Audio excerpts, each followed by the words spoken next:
saya Yunus Winoto, saya dosen pengampu mata kuliah Informetrika.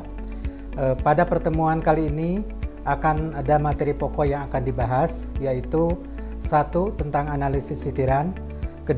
Tentang perlunya daftar kepustakaan pencantuman, 3. Tentang konsep analisis sitiran dan rujukan, 4. Tentang penggunaan sitiran dan rujukan, dan 5. Tentang manfaat sitiran dan rujukan. Berbicara tentang analisis sitiran, sebagai salah satu kode etik dalam penelitian, setiap makalah penelitian harus mencantumkan daftar pustaka atau bibliografi pada bagian akhir makalah. Ilmu pengetahuan merupakan sebuah akumulasi dari ilmu yang sebelumnya.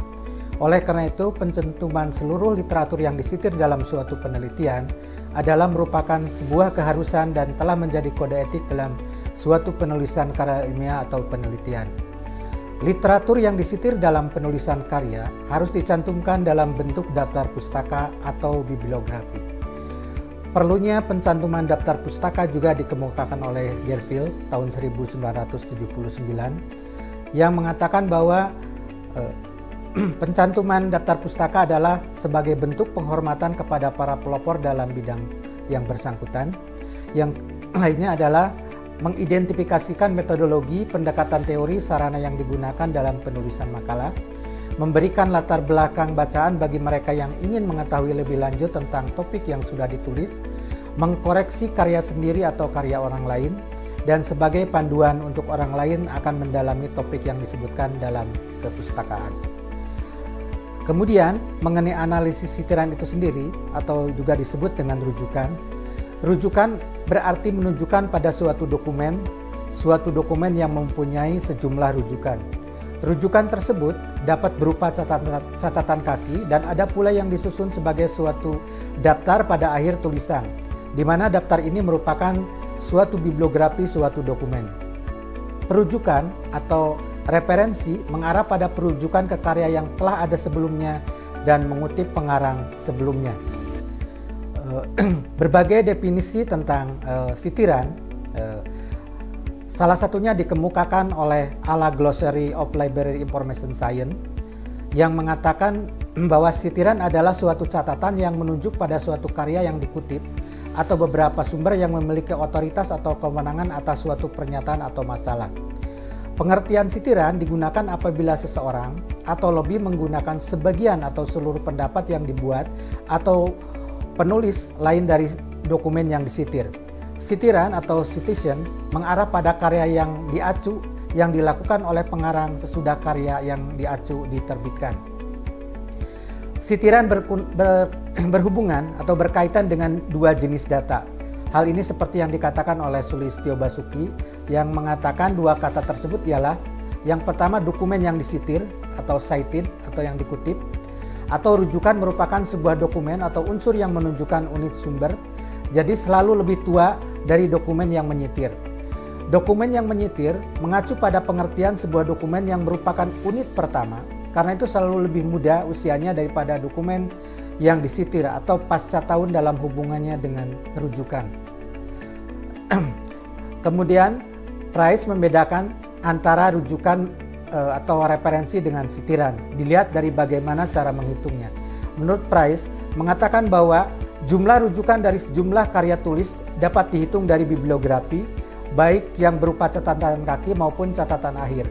Sedangkan jumlah sitiran dari suatu karya ditulis dengan dengan cara menghitung dalam indeks sitiran atau citation index untuk mendapatkan jumlah karya tulis lain yang terdaftar di dalamnya.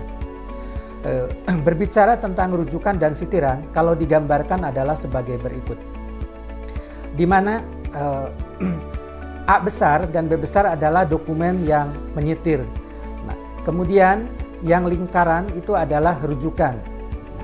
Kalau digambarkan bahwa dokumen A mempunyai 4 rujukan, yaitu A, B, dan C dan D. Sedangkan dokumen B mempunyai rujukan yaitu C, D, F, dan G. Dokumen A dan dokumen B mendapat satu sitiran karena hanya disitir satu kali oleh dokumen A. Sedangkan dokumen E, F, G mendapat sitiran karena hanya disitir satu kali oleh dokumen B. Sedangkan dokumen C dan D mendapat dua sitiran karena disitir oleh dokumen A dan B.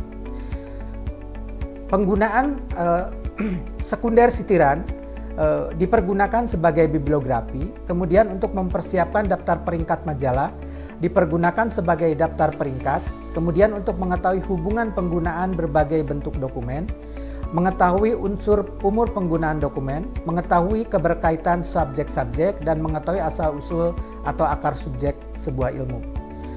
Adapun mengenai manfaat analisis sitiran ini, yang pertama dapat mengukur dampak suatu tulisan atau suatu artikel atau suatu publikasi dan penerbit, di mana semakin tinggi frekuensi suatu artikel dirujuk, maka semakin besar dampaknya bagi perkembangan sebuah ilmu pengetahuan. Analisis data rujukan dapat membantu peneliti mengetahui jenis dan cakupan topik-topik yang pernah diteliti, sehingga hal ini akan memudahkan topik-topik yang diteliti tersebut. Kemudian untuk mengetahui pertumbuhan dan perkembangan literatur pada subjek tertentu. Analisis sitiran dalam konteks penelitian memberikan manfaat antara lain untuk mengidentifikasi literatur atau judul inti, mengelompokkan sumber-sumber menurut literatur yang disitir yang memiliki kesamaan, melihat cakupan bahan-bahan dalam jasa sekunder, mengetahui ukuran dan struktur literatur menurut bahasa, usia, negara, serta subjeknya, kemudian juga berdasarkan bentuk dan gabungan parameter ini. Kemudian juga untuk mengetahui rata-rata pertumbuhan literatur dan mengetahui penyebaran pengetahuan terekam. Adapun mengenai penerapan analisis sitiran selama ini dilakukan untuk kajian literatur, untuk kajian jenis literatur, kemudian untuk kajian historis, untuk pola komunikasi, untuk evaluasi bibliometrik, untuk kegiatan temu balik informasi, serta untuk kegiatan pengembangan koleksi.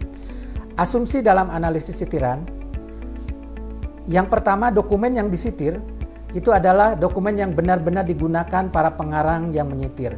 Kemudian dokumen yang disitir menunjukkan derajat, kualitas, signifikansi, kepentingan, dampak dari dokumen tersebut. Kemudian dokumen yang disitir kemungkinan merupakan dokumen yang paling baik untuk disitir. Dokumen yang disitir berhubungan dengan isi dokumen yang menyitir. Kemudian semua sitiran itu memiliki derajat yang sama.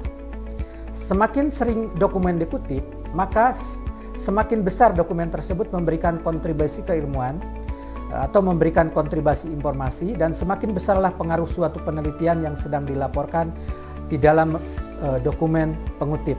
Ukuran dari pengaruh atau dampak ini dilihat dari sejumlah kutipan.